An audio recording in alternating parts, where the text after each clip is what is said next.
Vamos para o momento da pregação da palavra.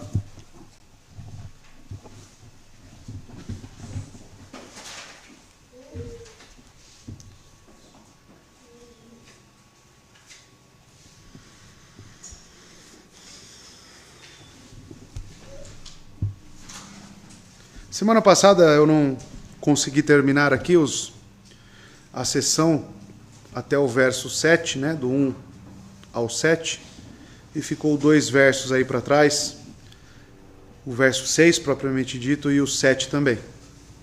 Tá, estamos falando aqui sobre Caim, né, e Abel, a parte onde Moisés narra aqui a adoração desses 2 irmãos, né, e os primeiros filhos de Adão e Eva. Então o verso 6 e 7 vai dizer o seguinte: E o Senhor disse a Caim: Por que estás irado? Por que o teu semblante está caído? Verso 7. Se tu fazes bem, não serás aceito? E se não fazes bem, o pecado jaz à porta. E para ti será o desejo dele, e tu governarás sobre ele. Até aqui. Vamos orar mais uma vez. Senhor Deus, o Senhor tem sido um Deus zeloso, bondoso para conosco.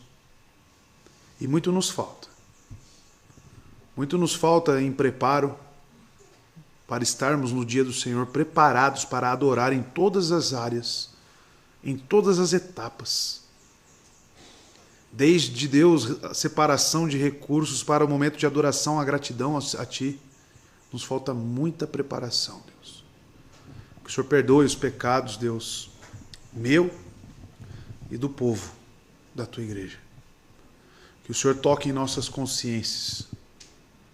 Que o Senhor venha, Deus, a transformar. Somente o Senhor pode mudar essa realidade. E a Sua palavra aqui, Deus, é pregada justamente para isso. Para que o Seu povo seja aperfeiçoado. Ajude-nos, Deus, a entender os Teus preceitos, a entender o que precisamos fazer. E assim, Deus, renderemos glória e majestade ao Seu nome. Não apenas com palavras, mas com as nossas vidas. Que o Senhor fale aos nossos corações, que o Senhor nos direcione, Deus, neste momento, com o entendimento, com a sobriedade, com a maturidade, Deus, que precisamos. E a Sua palavra pode nos trazer isso. Te louvo porque Cristo nos traz esse momento, nos agracia através do Seu sacrifício.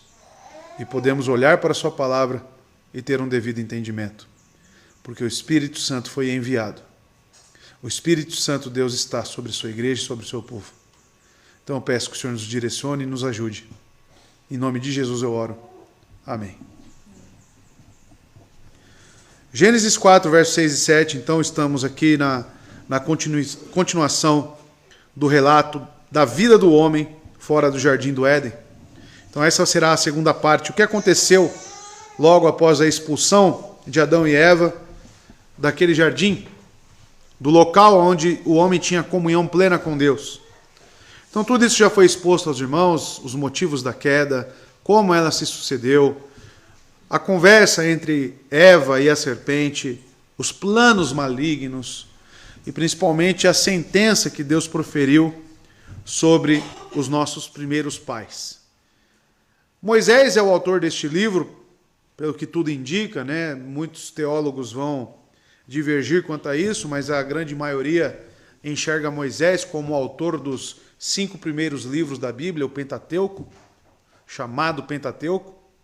E qual é a intenção, qual é a estrutura desse livro de Gênesis, amados? Gênesis vai nos trazer a ideia de um início, a gênese de tudo. Os primeiros versos, né, deste livro, Bereshit, né, o princípio, ele já é muito sugestivo, já sugere todo o conteúdo ao longo deste livro. Então Moisés quer mostrar para nós aonde está o início de tudo. O início da raça humana, o início do mundo, o início do pecado, o início da transgressão e desobediência, o início das primeiras famílias na terra, a primeira condenação do mundo, aonde temos o dilúvio. Então Gênesis vai trazer o princípio de tudo. Um texto que revela claramente para nós Um livro que revela claramente para nós o agir de Deus, a sua vontade, revela também seus atributos, como um Deus santo que não negocia com o pecado. Tudo isso o livro de Gênesis vai nos trazer. Agora estamos aqui na prole de Adão, a descendência, e Moisés começa a descrever então a propagação do gênero humano. No capítulo 4 nós teremos aqui uma genealogia mais para frente.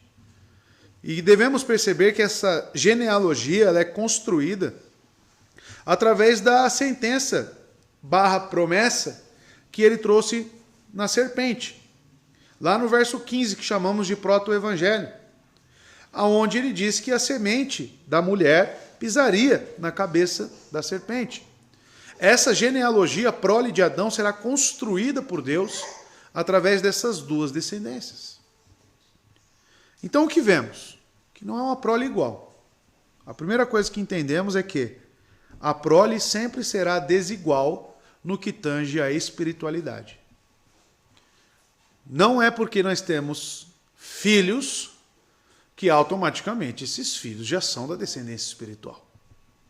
Nós vemos isso claramente em Caim e Abel.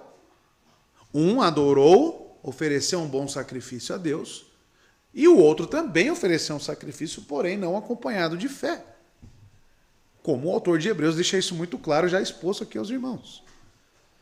Então, amados, vemos uma desigualdade aqui, sim, não social, não física, mas no que tange adoração e relacionamento com Deus. Nem todos são iguais. Nem todos são filhos de Deus. Então, amados, precisamos saber, primeiramente, que essa descendência espiritual é uma descendência somente pela graça. Abel, ele recebeu de Deus a fé genuína. Já seu irmão, como diz 1 João, capítulo 3, verso 12, é filho do maligno. Ele era do maligno.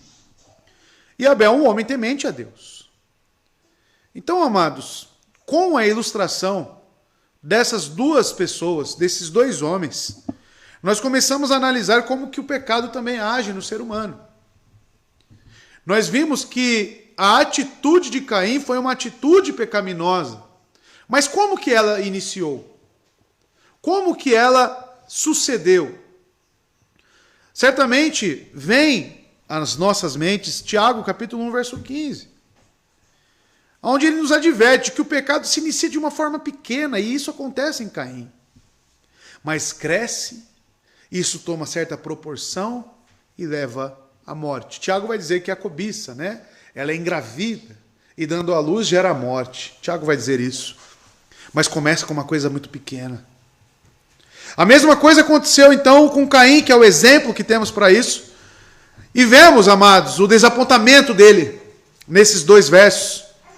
E o desapontamento é acompanhado de ira, raiva, ciúmes e por fim chegaremos lá, assassinato.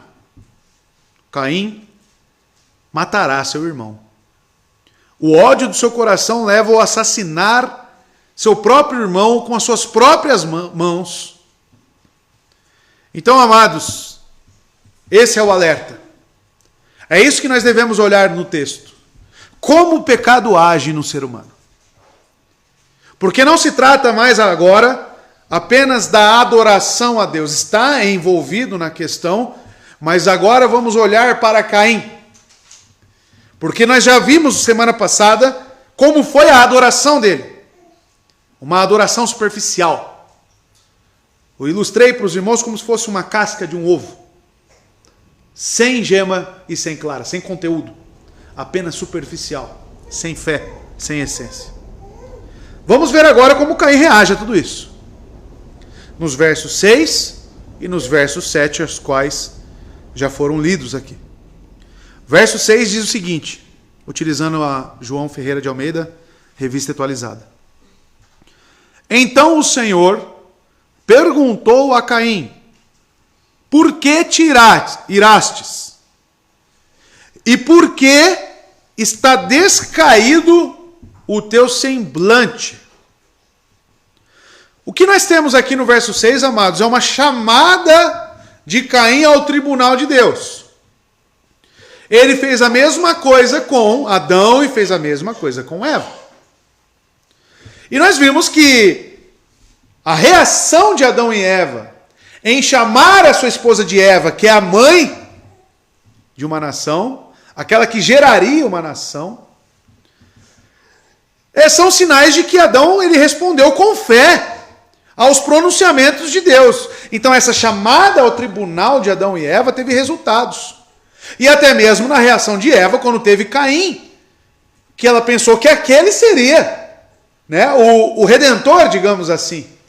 Então ela teve algum insight de que a promessa era real. Ela creu nas palavras de Deus. E com essa base, irmãos, eu quero que você analise o julgamento aqui, a chamada ao tribunal de Caim e como que ele reage a isso. Agora Deus se volta para o próprio Caim, convoca ele para estar presente ao seu tribunal. E para que ele faz isso, amados? Para que o miserável homem entendesse que a sua fúria, aquilo que estava no seu coração, nada lhe aproveitaria. Nós vemos um ato de misericórdia de Deus aqui. Caim, que se confiara a honra, pensava que tinha honra em seus sacrifícios, mas não obteve a graça de Deus. Então ele extravasa em sua fúria. Contudo, ele não considera que através do seu próprio erro, fracassou em ver o seu desejo concretizado. Pois se ele pelo menos se conscientizasse do mal interior que ele tinha, teria cessado de protestar diante de Deus e de se enfurecer contra o seu inocente irmão. Essa chamada ao tribunal que Deus faz aqui a Caim, porque existem perguntas. Deus pergunta claramente a Caim: por que tiraste? E por que está descaído o teu semblante? Deus está perguntando a Caim se é razoável essa ira que ele está tendo. Deus está perguntando os motivos de Caim de estar irado. Logo, nós já podemos extrair algumas coisas de qual era o conteúdo desses sacrifícios de Caim. Porque, amados, o descontentamento é presente no texto. Nós vemos Caim descontente com a tratativa de Deus. E eu disse semana passada, como que ele descobriu que ele não estava sendo aceito? Como ele descobriu que a sua oferta não era aceitável? Como que ele viu isso? Como é que ele teve um parâmetro? Certamente, os teólogos irão comentar acima disso, que existia um parâmetro ali. E quem era o parâmetro? Aquele que será assassinado mais para frente. Abel era o parâmetro da religião de Caim. Então Caim, no seu viver diário, olhava para Abel e via o benefício de Deus sobre Abel. Isso despertou nele raiva, ciúmes, ira. E Deus pergunta para ele: por que você está irado? Qual é o motivo da sua raiva? Então, amados, por que tirastes? Como antes, Deus começa a sua admoestação com uma indagação. Você percebe que Deus sempre lança a pergunta? E essa é a melhor forma, amados, de nós começarmos a analisar os nossos corações. Você tem que fazer perguntas para si mesmo. Porque esse é o método de Deus.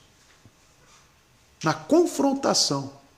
Quantas vezes você já se perguntou: por que eu estou agindo assim? Por que eu estou orando pouco? Por que eu estou lendo, buscando pouco? Por que minha religião tem sido uma religião fraca? Por quê? Por que eu estou apático? Por que eu estou triste? Você se faz essas perguntas? Você deve se perguntar, irmão. Você deve sondar as suas motivações. E a maioria das vezes, quando eu faço essas perguntas para mim, quem é o culpado? Eu mesmo. Eu mesmo. Às vezes eu crio planos, às vezes eu crio estratégias, sou frustrado e fico irado. Fico irado. Mas quem é o culpado?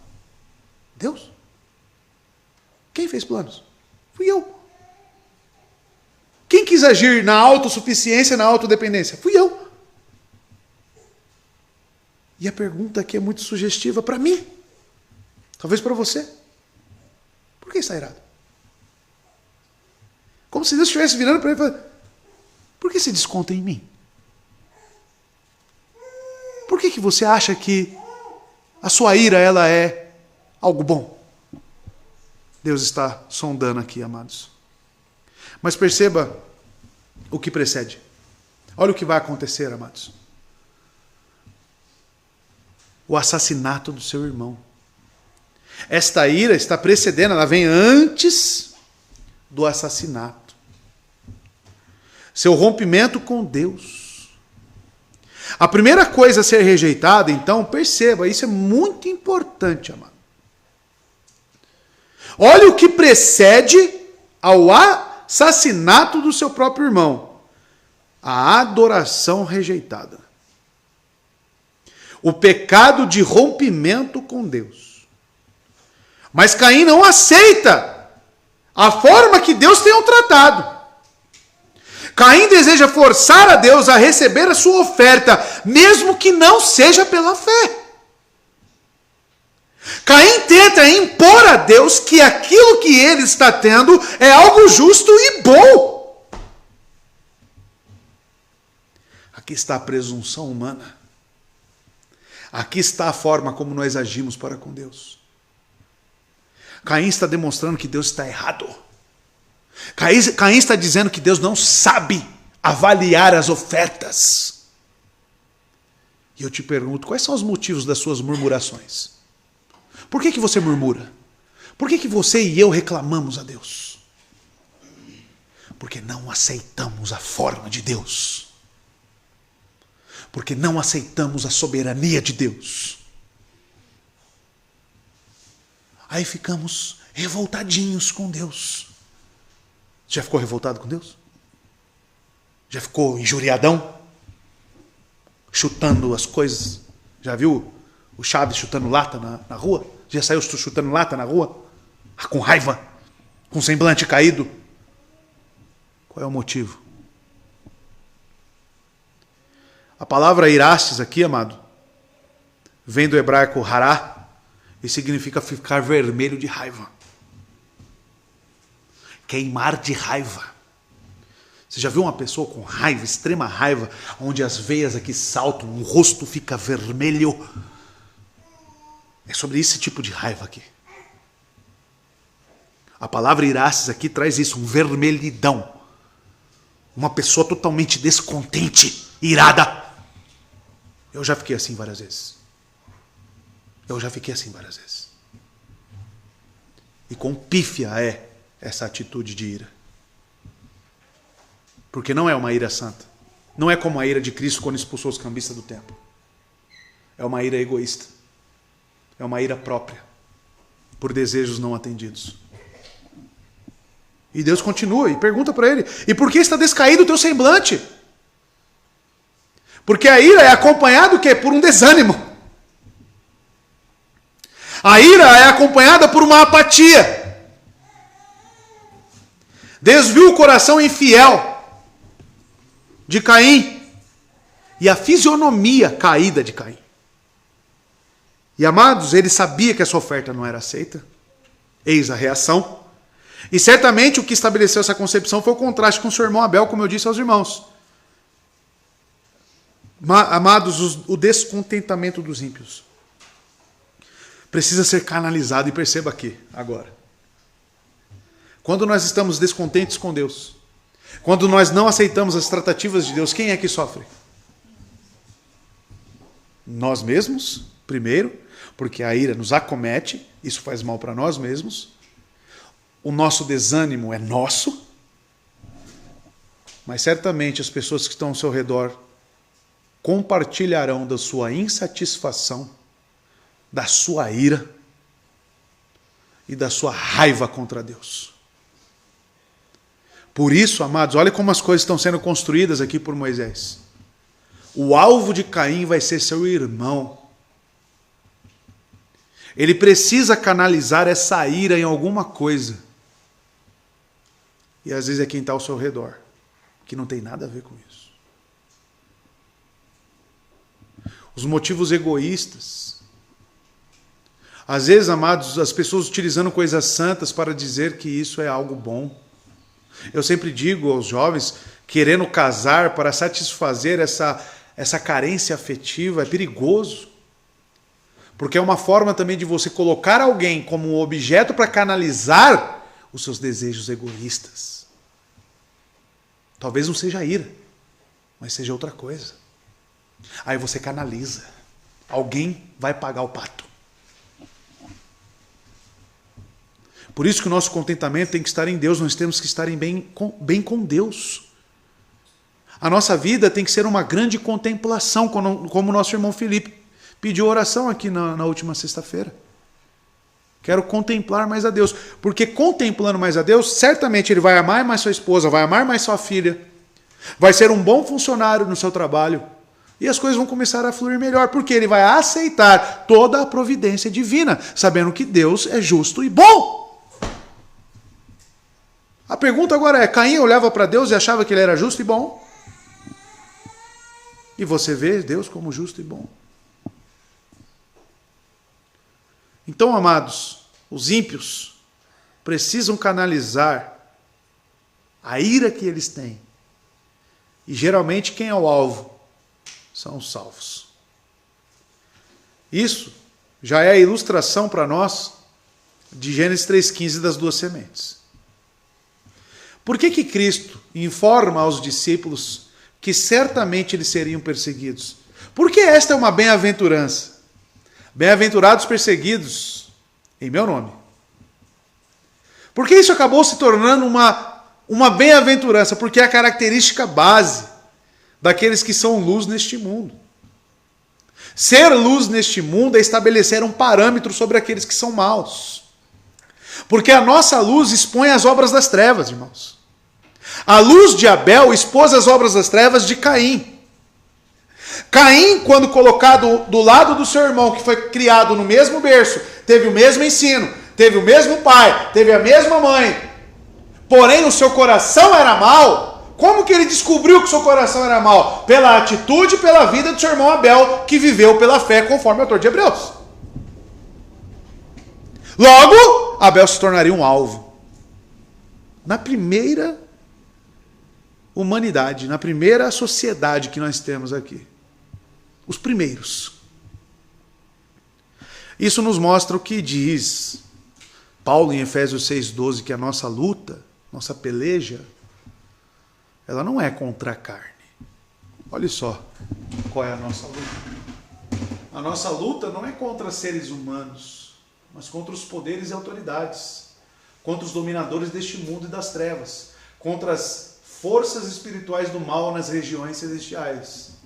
Porque essas pessoas que não têm fé como Caim, e como diz o próprio João na sua primeira carta, Caim era do maligno. Ser do maligno significa o quê? Que eles eram regidos e controlados pelos sentimentos enganosos, pelas cobiças, pela malignidade. Essa é a motivação dos ímpios. É má. É de destruição. Ah, mas eu conheço pessoas que não creem em Cristo, mas são bons cidadãos. As motivações dessas pessoas são más. São más. Tudo que não é para a glória de Deus, porque sem fé é impossível agradar a Deus. Tudo que não é para a glória de Deus, tudo que não é voltado para Deus é pecado. Caim era pecaminoso, era do maligno. Abel, por receber a fé, ele agia diferentemente. E eu pergunto ao irmão, como você tem agido? Deus aqui na concepção de Caim, olha só que afronta. Deus na concepção de Caim teria que aceitar o culto falso. Caim estava profundamente insatisfeito, incomodado com o proceder de Deus. Ele não aceita que Deus reprovou seu culto. Na concepção de Caim, Deus teria que aceitar todo tipo de adoração, inclusive a dele sem fé. Olha que afronta. Esse é o grande motivo do chamado de Deus, sondar os motivos egoístas de Caim. Por que as pessoas reagem com raiva quando nós falamos tudo isso que você fez aí na sua vida inteira? Tudo isso que você acha que de alguma forma te salva, isso é como palha, isso não serve para nada na sua vida. Qual que é a reação da pessoa quando se desmorona, destrói os ídolos dela? Ira. Olha só, olha aqui, ó. Ira.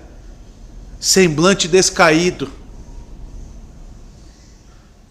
Caim está com depressão aqui? Caim está triste? Caim está inconformado? Por que está inconformado? Porque o ídolo dele foi exposto. A sua adoração falsa tinha que ser aceita na concepção dele. Tinha que ser aceita. Imposições atrás de imposições. Deus só aceita, amado, uma adoração. Deus só aceita uma forma de ser adorado: pela fé. Com essência, com sentimento, com devoção. Não pode ser algo apenas externo, não pode ser algo vazio, não pode, Deus não aceita algo apenas exterior. Porque a oferta em si exterior de Caim, ela passou a ser normatizada na lei mosaica. Oferecer frutos da terra também estavam lá, sementes, trigo, eram oferecidos como sacrifício a Deus também. Então não é a base do sacrifício em si, mas é o que está de trás do sacrifício, as intenções, as motivações. Por que você está aqui hoje? Por que você está cultuando Deus aqui hoje? Por que você cantou a Deus aqui hoje? O que você cantou é real para você? Vencendo vem Jesus. Será que Cristo é vencedor na sua mente? Será que realmente você crê que Ele virá e julgará o mundo? O cântico novo do Salmo 96, ele está em sua boca. Você proclama a salvação realmente? Isto queima no seu coração? O cristianismo, amado, se trata de algo real e interior. Não é superficialidade, não é apenas aparência, não é só estar em uma igreja batista reformada, não é. Não é. Porém, quando descobrimos que a nossa adoração está sendo falsa, e o dia que você descobre isso, você fica com raiva. Foi um dos motivos de eu ser expulso de uma igreja também. Porque eu falei que o batismo que eles administravam era um batismo falso, a forma como eles estavam fazendo era falsa, o evangelho que eles estavam pregando era um evangelho falso. Sabe qual foi a reação? Raiva. Ódio. E esse é o preço de se pregar a verdade. Caim também não gostou de ter a sua religião exposta como falsa. Não gostou. Mas é misericórdia de Deus, porque Deus poderia simplesmente, olha o que Deus está fazendo aqui, Deus simplesmente poderia, então tá, não vou falar nada, eu vou ficar quieto. Deus não tinha obrigação nenhuma de alertar Caim. Mas Deus convoca ele ao tribunal e fala: por que você está irado? Por que seu semblante está caído? É razoável isso, Caim? Olha para o seu coração, olha para as suas motivações, veja se realmente você tem razão de estar assim. Todas as vezes que eu me rebelei contra Deus, irmãos, e ainda me rebelo algumas vezes, eu caio do cavalo. Minha esposa é prova disso. Depois minha esposa só chega para mim: você tomou, hein? Fala para mim: você dançou, hein? Você viu aí que Deus falou para você? Eu falei: é. Aí eu fico quieto. E eu vejo que o grande culpado sou apenas eu. Mas não são todos que chegam, porque é preciso arrependimento para ter essa concepção de que o culpado é você. E a partir daquilo você pedir a Deus graça para mudar a sua atitude. Porque você pode parar apenas no reconhecimento de que o culpado é você e ficar ali, se martirizando e, ó vida, ó azar, e nunca sair daquilo. É aí que entra Cristo. Para realmente nos perdoar e realmente nos reconduzir. É aí que entra Cristo. E que Caim não tinha. E aí entramos no verso 7, irmãos. Perceba. O verso 7 vai dizer: porventura, se procederes bem. Olha o que Deus diz a ele. Porventura, se procederes bem, não se há de levantar o teu semblante? E se procederes bem, e se não procederes bem, o pecado jaz à porta, e sobre ti será o seu desejo, mas sobre ele tu deves dominar. Dentre os versos mal interpretados, daqueles que existem, que são mais conduzidos para o erro, está aqui um deles. Porque as pessoas pensam que aqui está o livre-arbítrio de resistir ao mal. E não é sobre isso que Deus está falando. Vamos analisar com calma. Primeira coisa, então, a primeira parte aqui do verso 7 é Deus dizendo: porventura, se procederes bem, não se há de levantar o teu semblante. Esse é um apelo de Deus, amados, para a razão e o interesse pelo pecador. Deus avisa, adverte, coloca sinais de alerta na estrada: não vá, não faça, não veja, não toque, não se misture, não deseje, não se afaste da igreja. Cuidado, porém a pessoa sempre vai e faz o contrário. Deus está falando: se você não agir certamente, como eu tenho dito, como a lei natural, moral que eu coloquei no seu coração, porque Deus é o Criador, se você agires bem, você não vai ser aceito. Então o problema não é sobre o que Deus instituiu. Certamente os planos que Deus tem para nós, a lei de Deus, ela é boa, ela é santa, é para o nosso próprio bem. Não matarás é algo prejudicial? Honrar pai e mãe é algo prejudicial para mim? Tudo que Deus institui na sua palavra é para o bem do próprio ser humano. Se você procederes bem, não será aceito. Porém, aonde está a sua vontade? A confrontação continua. A confrontação continua. E não se esqueça que o parâmetro é quem? Quem é o parâmetro? Abel. O parâmetro é Abel. Porque ele vive pela fé. O autor de Hebreus deixa claro isso. Então, amados, cuidado, Deus alerta Caim: deixe seu mau humor, abandone sua ira, jogue fora a sua inveja, faça o que é certo e certamente estará bem. Não existe nada melhor, amados, de que estar em paz para com Deus. Quando nós entendemos quem nós somos e como devemos buscá-lo e adorá-lo, nós nos gloriamos em Cristo. Porque essa é a única forma.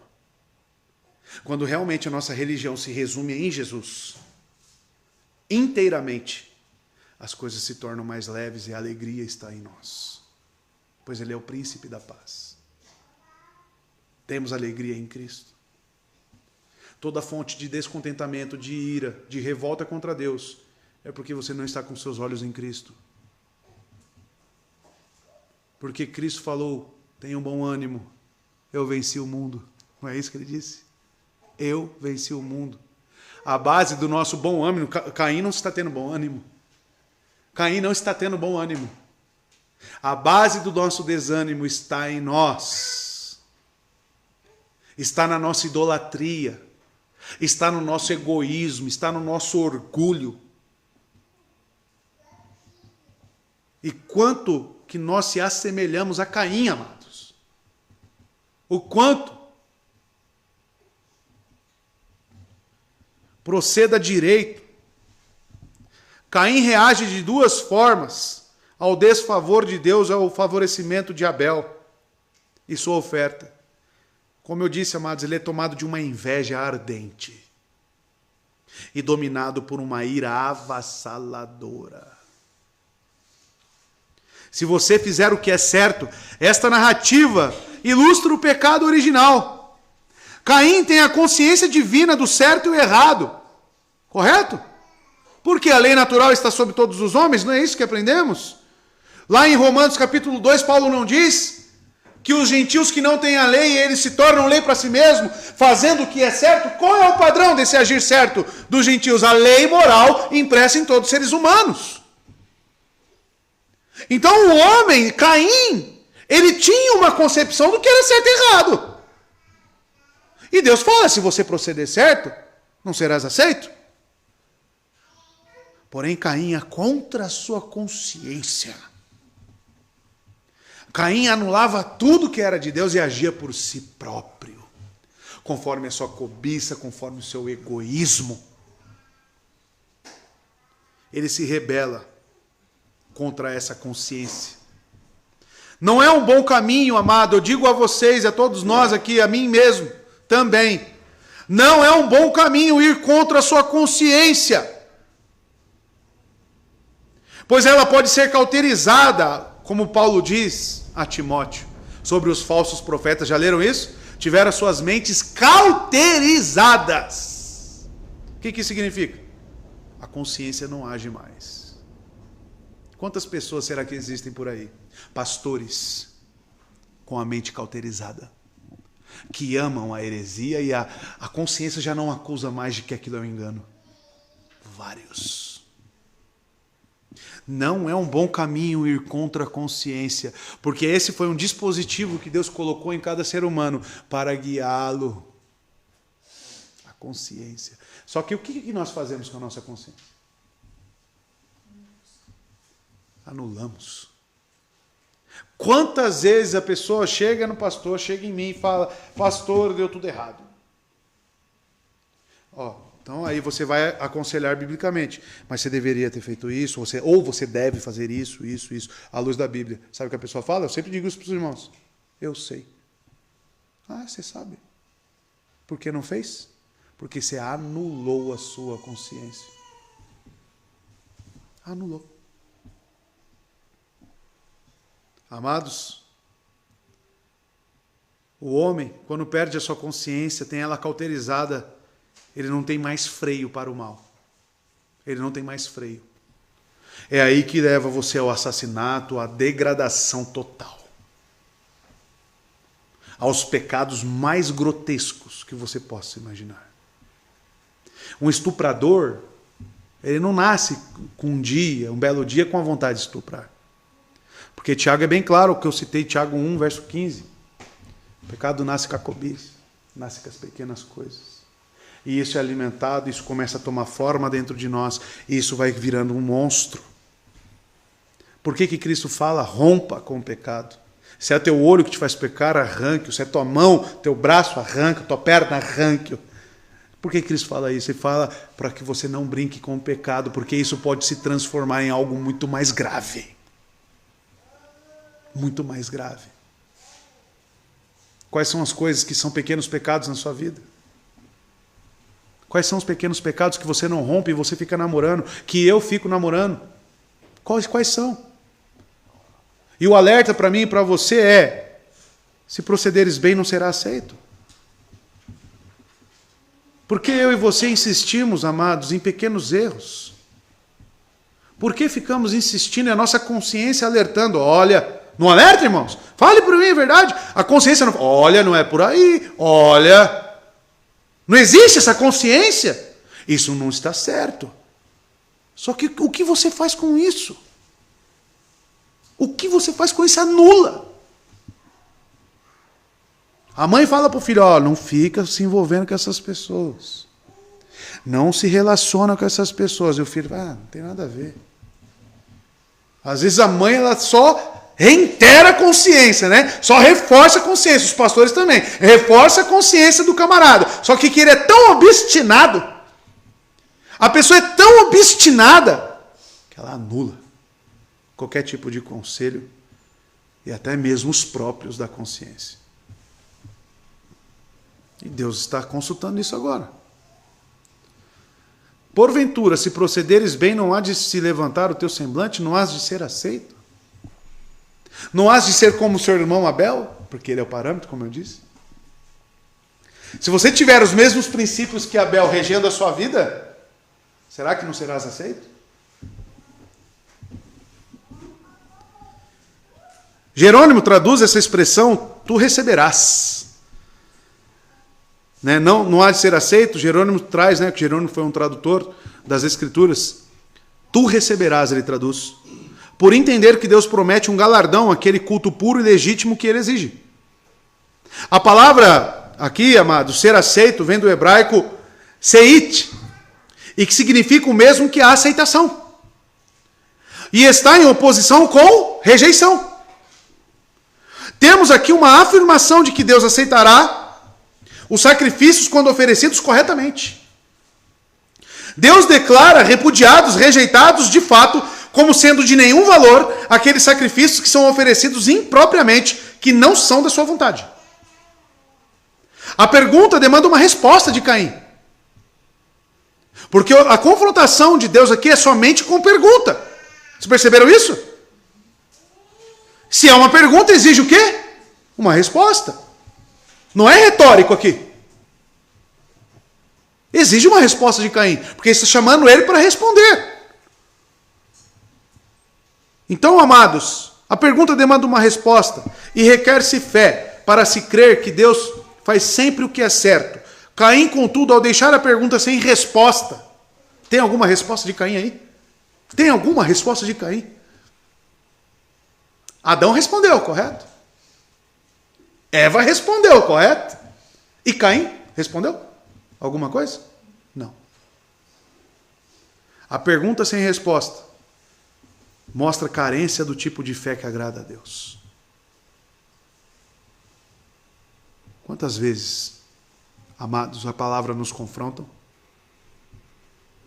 e você fica calado e não oferece nenhum tipo de resposta à palavra? Com a sua vida, com a sua consciência, concordando com o que Deus está falando e dizendo, sim, Deus, o Senhor é soberano, eu concordo com o que o Senhor está falando, por favor, me ajude, eu quero vencer a minha incredulidade. Como aquele pai do filho lunático, ou endemoniado, que os discípulos não conseguiram expulsar o demônio. Aí Cristo chega e fala, se podes, expulsa do meu filho. Aí Cristo fala, se podes? Se podes? Mas depois a atitude daquele pai é linda.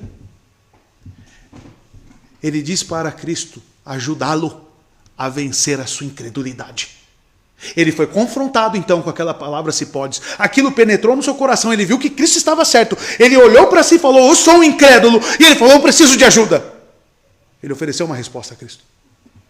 Você tem oferecido resposta a Cristo? Você precisa tomar uma atitude. Até quando você vai ficar nessa vida mórbida espiritual?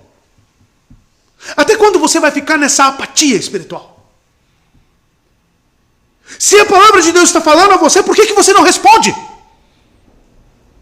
Por que você não oferece uma resposta? Se Deus é soberano, se Deus é justo, se Deus é bom, e Ele está te falando nesta manhã, ou em outros dias, a qual você já leu a própria palavra, por que você não responde? Será que você que nem Caim? Porque para se oferecer uma resposta digna, é necessário fé no Filho de Deus. É necessário fé em Cristo. É necessário uma disposição em querer obedecê-lo. Eu não estou falando que Caim já saía daqui e ia oferecer a melhor vida e o melhor sacrifício, mas não tem nenhuma disposição. Não tem nenhuma disposição em querer obedecer a Deus. Não tem resposta alguma. Não tem resposta alguma. Simplesmente continua. Você precisa tomar algumas atitudes, meu amado. Você precisa tomar algumas atitudes para que algumas coisas mudem na sua vida. Você precisa dar passos de fé, crendo que Deus irá lhe ajudar.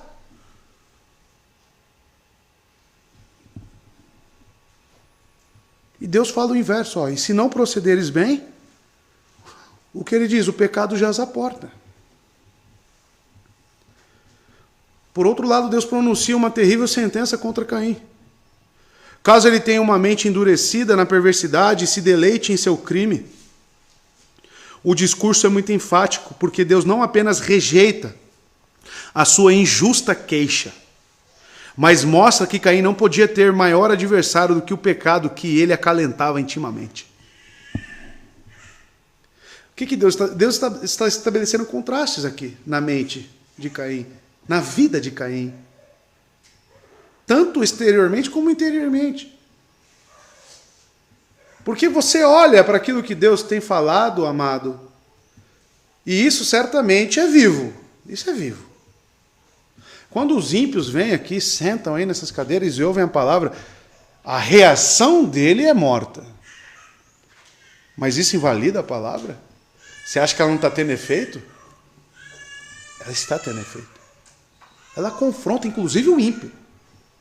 O ímpio fica assim, ó. Só que o que diz? Se a pessoa aceitou com fé? A reação.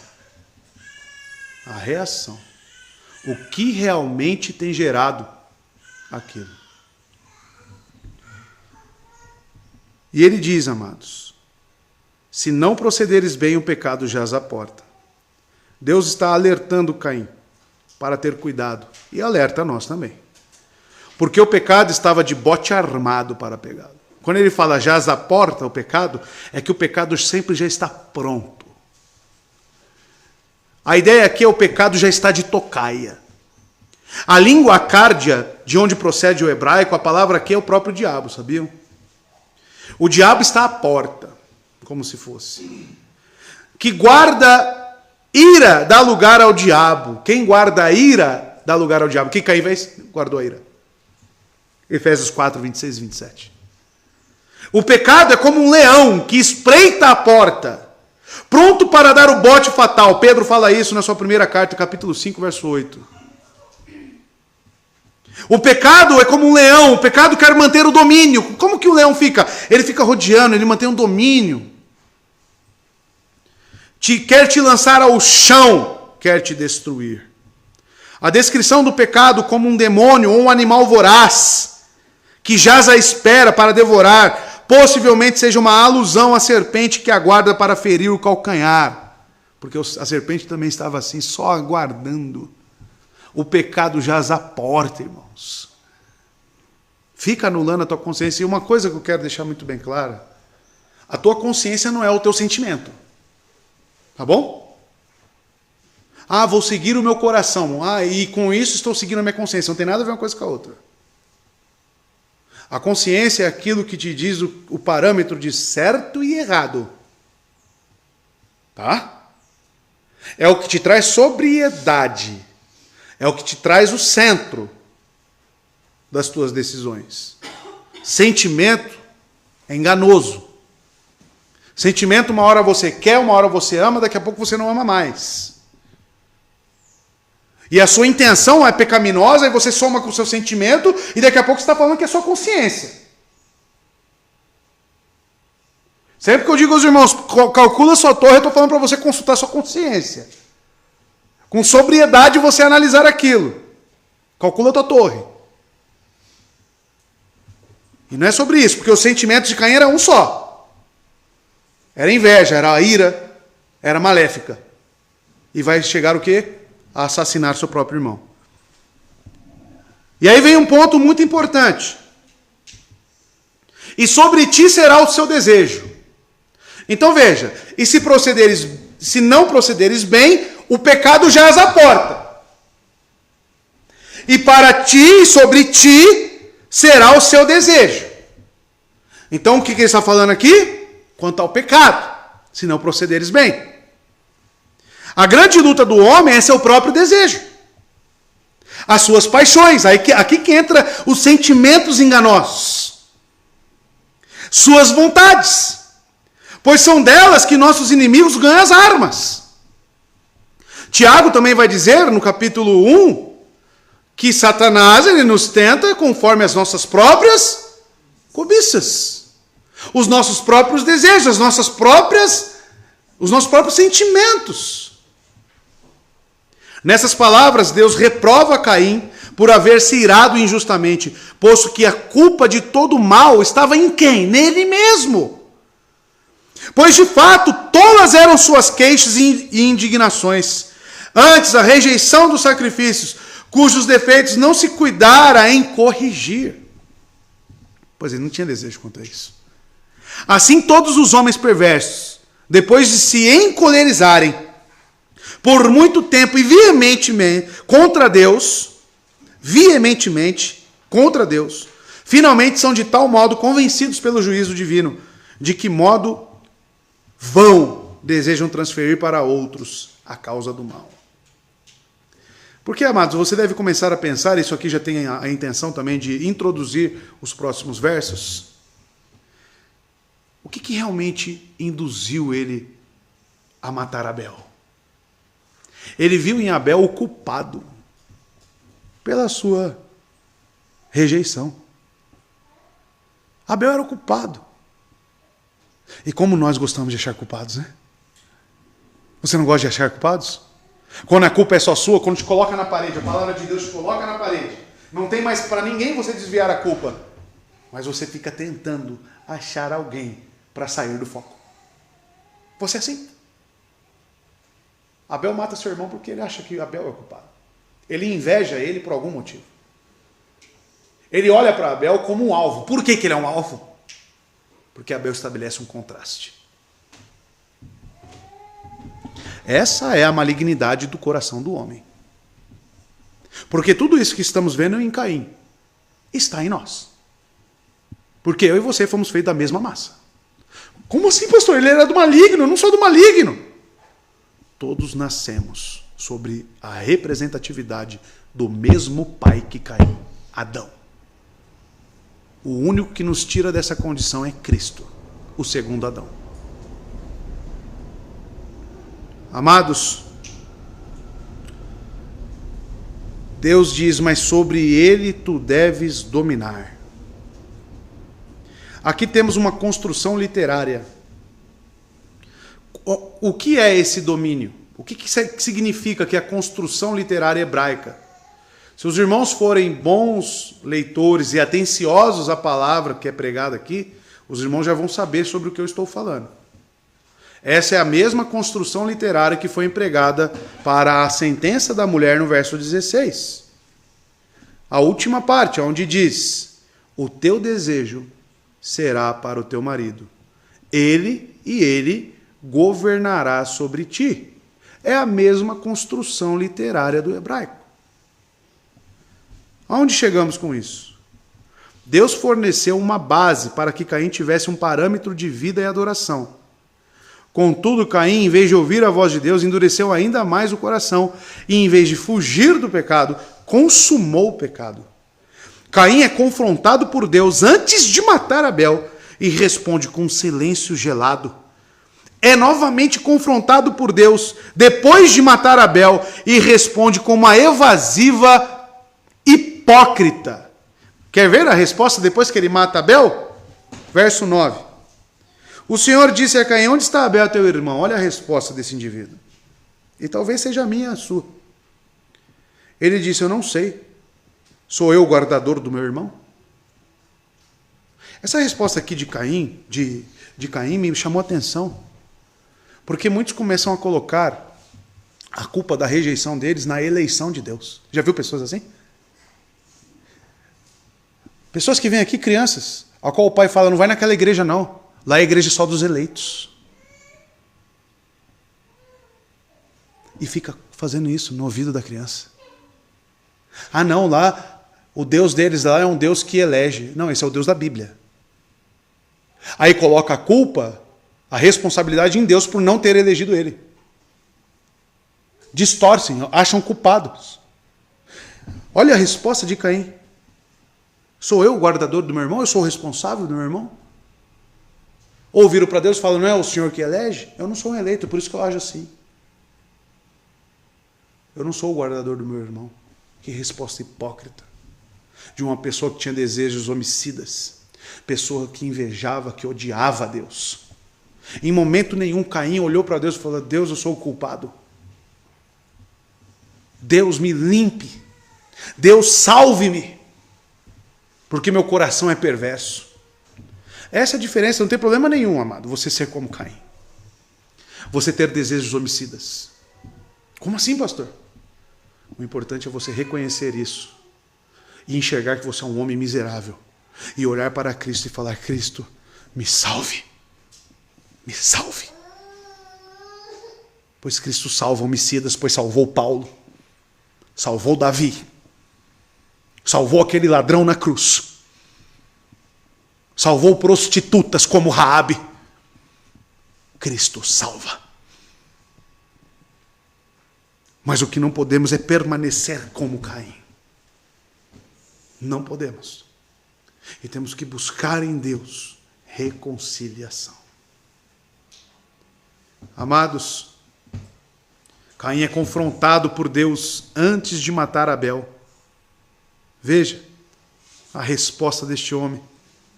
Deus responsabiliza o homem.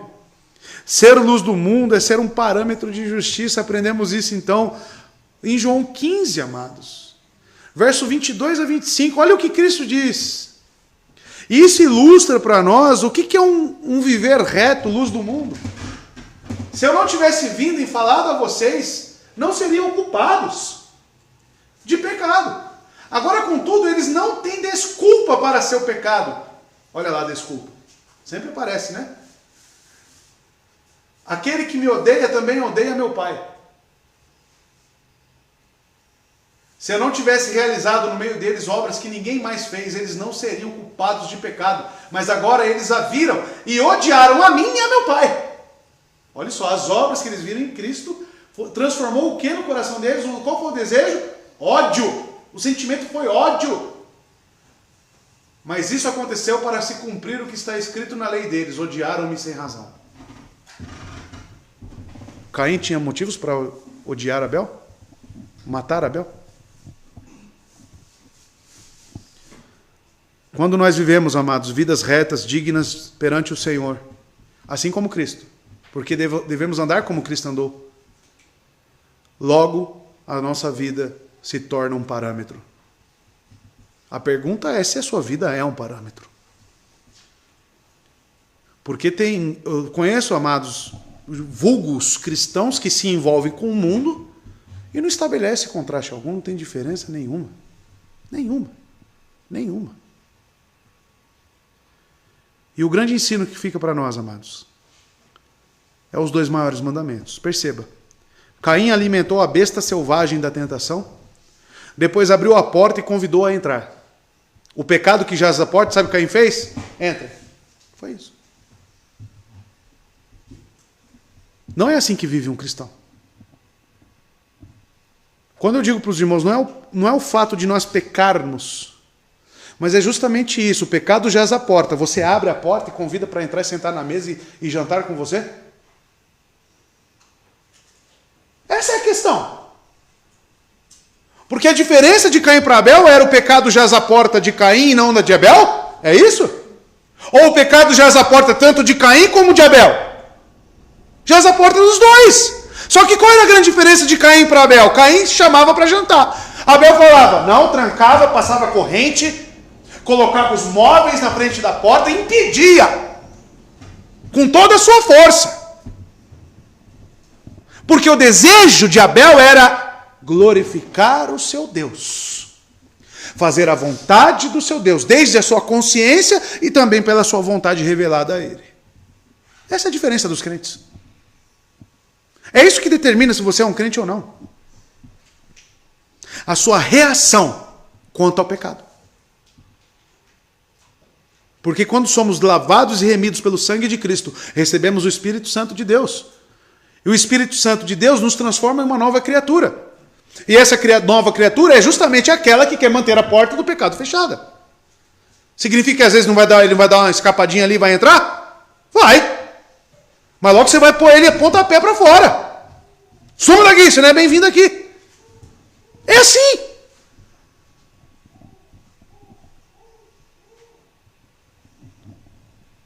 Então, amados, no capítulo 3, vemos o homem pecando contra Deus, o início disso tudo, pela desobediência à palavra do Senhor. No capítulo 4, nós vemos o homem pecando contra o homem. Veremos na semana que vem esse assassinato. E o que nos leva direto ao resumo dos mandamentos. Perceba que interessante. Tudo começou com Caim de que forma? Na adoração a Deus. Vocês perceberam a construção de Moisés? Tudo começou na adoração a Deus. Então tudo se resume no que você é para com Deus. Qual que é o primeiro maior mandamento? Amar a Deus acima de todas as coisas. Ou seja, se você não está bem aqui, como é que vai ficar o relacionamento com as pessoas? Então começa na adoração a Deus, que estava péssima. Deus rejeitou, porque Caim não fazia aquilo com genuinidade, com fé verdadeira. E isso passou para uma rejeição de Deus. Ele ficou irado com Deus, porém ele canalizou essa raiva de Deus, assim como Cristo, porque odiava a Cristo, mas eles odiavam quem? A Deus. Mostrei o texto para os irmãos. Canalizou essa raiva, essa ira para o seu irmão, a ponto de matá-lo. Aí ele não amou o seu próximo como a si mesmo. Os 2 mandamentos. Caim foi admoestado quanto a seu dever de sujeitar o pecado. Não se deve inferir disso nenhum poder inerente ao homem, tá? Porque é indubitável que somente pela graça do Espírito Santo podemos, amados, refrear essas paixões, essas afeições da carne, e serem mortificadas como devem. Na verdade, nem devemos concluir que sempre que Deus ordena algo que teremos forças para realizá-lo, senão que ao contrário, recorremos ao dito de Agostinho: dá o que ordenas e ordena o que quiseres. Porque, amados, muitos pensam, Deus está falando que Caim tinha poder para sujeitar o pecado? Não. Ele está falando, se ele procederes mal, o pecado já à porta e ele será dominado. Cabe a ti sujeitá-lo. A responsabilidade é sua. Só que você ama isso. Você ama o pecado. Então, você permanece rejeitado. Agora, se você procederes bem... Então, por isso que Agostinho diz, Agostinho é muito categórico nessa frase dele, dá o que ordenas e ordena o que quiseres. Então, se existe uma ordem de Deus que eu não consigo cumprir, qual que é a minha reação? O que eu devo fazer? Eu olho para quem está ordenando, pela fé eu vejo que isso é justo, é bom, e eu digo para ele: Deus, eu sou um homem miserável, eu não consigo cumprir. Eu amo o pecado, Senhor. Eu sou como Caim. Me ajude. Eu preciso. Apenas isso. Dá o que tu ordenas e ordenas o que quiseres. Olha a diferença. Olha a diferença. Então eu vejo muitos crentes, amados, entre nós mesmos, lutando às vezes, desanimado com o mesmo pecado, porque está lutando com a própria força. Está lutando com a própria razão. E não está dependendo de Deus. Não está dependendo da graça contida naquela cruz. Não está. E nós não lutamos com as nossas próprias forças, nós lutamos com a graça, amados, com aquilo que Ele nos dá, com aquilo que Ele nos favorece. E para encerrar, eu tenho 2 profetas aqui que exortam e ilustram o que Deus está querendo dizer aqui para Caim. Isaías 1, 16 e 17, primeiro. Olha a exortação: lavem-se, limpem-se. Isso aqui são pronomes, tá? Esse se e esse se, no caso oblíquo. Ou seja, ele está jogando a responsabilidade para as pessoas. Limpem-se, lavem-se, removam suas más obras para longe da minha vista. Removam, tomem atitudes, dependam de Deus. Parem de fazer o mal. Olha lá. Aprendam a fazer o bem. É justamente se procederes bem, mas se procederes mal, é justamente o que Deus está falando para Caim. Busquem a justiça, acabem com a opressão, lutem pelos direitos dos órfãos, defendam a causa da viúva. Vai até o 17, né? Busquem o bem e não o mal. Aprendam a fazer o bem, busquem a justiça. Já li. Vai até aí, 17. Aí vem Amós, capítulo 5, verso 14, o último verso que eu leio aos irmãos. Olha lá. Mais uma vez, busquem o bem, não o mal, para que tenham vida. Então o Senhor, o Deus dos exércitos, estará com vocês, conforme vocês afirmam. Aí sim Ele estará com vocês. Busquem o bem, não busquem o mal. tem buscado, amado? Será que quando você não agiu mal, você não sabia que você estava agindo mal? Nós sabemos. Nós sabemos claramente que aquilo é errado. Mas você continua abrindo a porta e o mal entrando. Você não está buscando o bem. Busque o bem, não o mal. Busque a justiça. Limpem-se, lavem-se. É isso. E certamente, amados, se buscarmos da forma correta, na dependência da graça de Deus, Ele irá nos ajudar. Irá nos ajudar. Então, amados, o que vemos no texto hoje? Que tudo se inicia com uma falsa adoração a Deus, um relacionamento falso com Deus, superficial, negligente, de qualquer forma. A forma como você trata a Deus, isso vai ganhar potência na forma como você trata seu próximo. Esteja certo disso. Esteja certo disso. Mas, amados, como Caim, que todos nós aqui somos Caim, devemos nos humilhar perante Deus. Nos humilhar, reconhecer isso e que foi justamente o ponto onde Caim se perdeu. Ele não teve essa capacidade de se humilhar. Ele amou o pecado. Ele amou o que ele realmente sentia ali de malignidade. E assim permaneceu. Tanto que mais para frente, eu já li, ele foi amaldiçoado por Deus. Ele foi amaldiçoado. E a grande maldição é a maldição eterna. A perda, você ser colocado uma eternidade em sofrimento, apartado de Deus. Que você fuja disso, amado. Que você busque em Cristo refúgio. Que você busque em Cristo perdão para os seus pecados e que esse Caim desapareça da sua vida em nome de Jesus. Amém? Que possamos refletir sobre isso. Essa é a mensagem de hoje, nesses 2 versos. E que Deus venha abençoar a sua igreja cada vez mais. Amém? Deus abençoe os irmãos. Obrigado pela ajuda de cada um na boa ordem do culto. Que Deus seja louvado. Que assim permaneça sempre. Amém? Vamos orar? Fale com Deus agora. E lute contra o mal, irmão. Precisa lutar. Busque o bem. Busque fazer o que é certo. E certamente, na dependência de Deus, se você fizer isso, Ele vai te ajudar. Amém? Vamos orar.